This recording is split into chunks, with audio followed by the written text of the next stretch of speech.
வணக்கம், வாழ்க வளமுடன். நம்ம ஏற்கனவே நம்ம சேனலில் வீட்டு மருத்துவம், மூலிகை மருத்துவம் என்கிற தலைப்பில் நம்ம சுற்றி இருக்கக்கூடிய மூலிகைகளை பற்றி நிறைய பதிவு பண்ணியிருக்கிறோம். இருந்தாலும் நல்ல விஷயங்களை திரும்ப சொல்கிறதுல எந்த தப்பும் இல்லை. அதனால் இப்போ நான் சமீபத்தில் படித்த ஓரிதழ் தாமரை பற்றிய ஒரு சிறு விளக்கம். ஆண்களுக்கு பல பலன்களை கொடுக்கக்கூடியது. அந்த ஓரிதழ் தாமரையை பற்றி கொஞ்சம் பேசலாம். ஓரிதழ் தாமரை பெயரை கேட்டதுமே இது தாமரையில் ஒரு வகையா? அப்படியானால் ஏன் தாமரையைப் போல தண்ணீரில் வளராமல் நிலத்தில் வளர்ந்து கிடக்கிறது? இது சிறு செடி இனத்தை சேர்ந்தது. இதன் பூ சிவந்த நிறமும் நடுவில் நாமம் போன்றும் காணப்படும். இதன் வாயு இந்த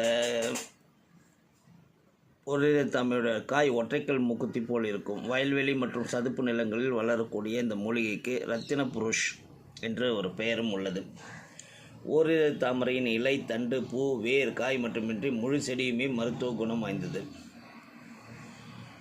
இந்த குறுஞ்செடி ரொம்ப சின்னதாக வளரக்கூடியது. இரவு பகல் பாராமல் தூக்கத்தை தொலைத்து உழைப்பவர்களுக்கும் சரியான உணவு உண்ணாமல் பலரது உடல்நிலை பாதிக்கப்பட்டிருக்கும். அது மட்டுமல்லாமல் இளம் வயதில் கட்டுக்கடங்காத பருவ உணர்ச்சி வெளிப்பாடுகளால் உடல் ரீதியாக அவர்கள் செய்யும் சில செயல்கள் உடல்நிலை பாதிப்புக்குள்ளாகும். இதனால் உடல் மெலிந்து காணப்படுவார்கள். இப்படிப்பட்டவர்கள் சில திருமண வயதை எட்டும்போது அவர்களால் தாம்பத்திய உறவில் ஈடுபட முடியாத ஒரு நிலை ஏற்படும். அப்படிப்பட்டவர்களுக்கு ஓரிதழ் தாமரை மூலிகை நல்ல பலன் தரும். ஓரிதழ் தாமரையின் இலையை அதிகாலையில் மென்று சாப்பிட்டு பால் குடித்து வந்தால் நல்ல பலன் கிடைக்கும். அதேபோல் ஓரிதழ் தாமரையின் சமூலத்தையும், அதாவது அதோட எல்லா பாட்டையும் உண்டு வரலாம். ஏதாவது நோய்களால் பாதிக்கப்பட்டு அதிலிருந்து விடுபட்டவர்கள் உடலை தேற்ற ஓரிதழ் தாமரை சமூலத்தை உண்பதன் மூலம் நிவாரணம் பெறலாம். அதே சமூலத்தை கஷாயம் செய்து குடித்து வந்தால் விஷக்காய்ச்சலால் பாதிக்கப்பட்டவர்களுக்கு நிவாரணம் ஏற்படும்.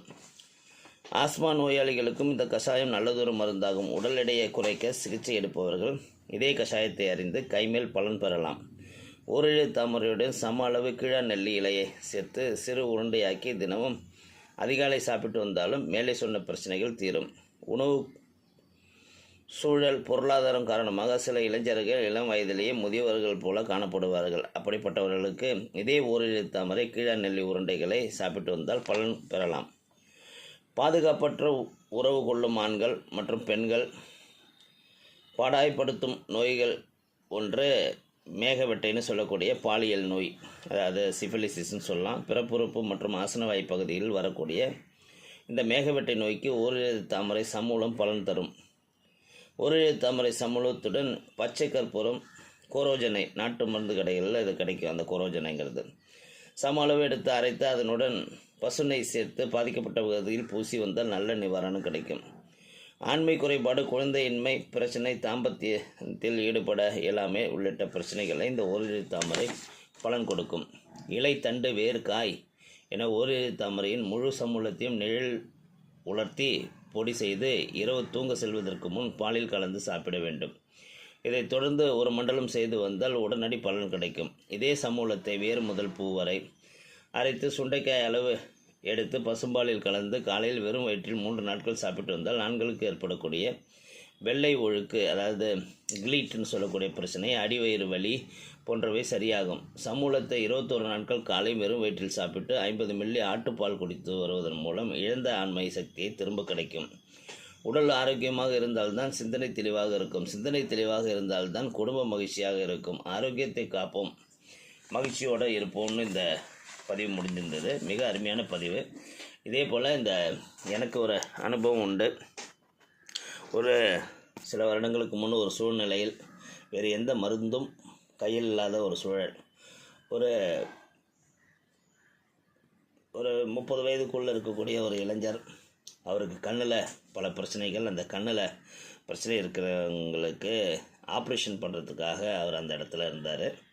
நான் அங்கே இருக்கும்போது அவருக்கு சொன்னேன், இப்போ ஆப்ரேஷன்லாம் பண்ணுறதுக்கு வாய்ப்பு இல்லை, அதனால் இப்போதைக்கு இந்த கண்ணை கொஞ்சம் பாதுகாப்பாக வச்சுக்கிறதுக்கு இந்த ஓரிதழ் தாமரை செடியில் இருக்கிற பூவை பிச்சு தின்னு சமூலமாக அரைச்சி சாப்பிட்றதுக்குலாம் வாய்ப்பில்லை, பூவனாலும் பிச்சு தின்னு என்று சொல்லி நான் சொன்னேன். ஏன் சொன்னேன்னா நுண்ணிய நரம்புகளில் வேலை செய்யக்கூடியது, அதனால் கண்ணையும் சரி பண்ணுங்கிற நம்பிக்கையில் சொன்னேன். அவருக்கு ஆப்ரேஷனே தேவையில்லாத ஒரு சூழல் உருவாச்சு. ரொம்ப கண்ணு தெளிவாக இருந்தது, ரொம்ப சந்தோஷப்பட்டார். அது கூட கொஞ்சம் நந்தியாவட்டை பூவையும் பறித்து கண்ணில் கட்டிக்க சொல்லி குறிப்பு கொடுத்தேன்.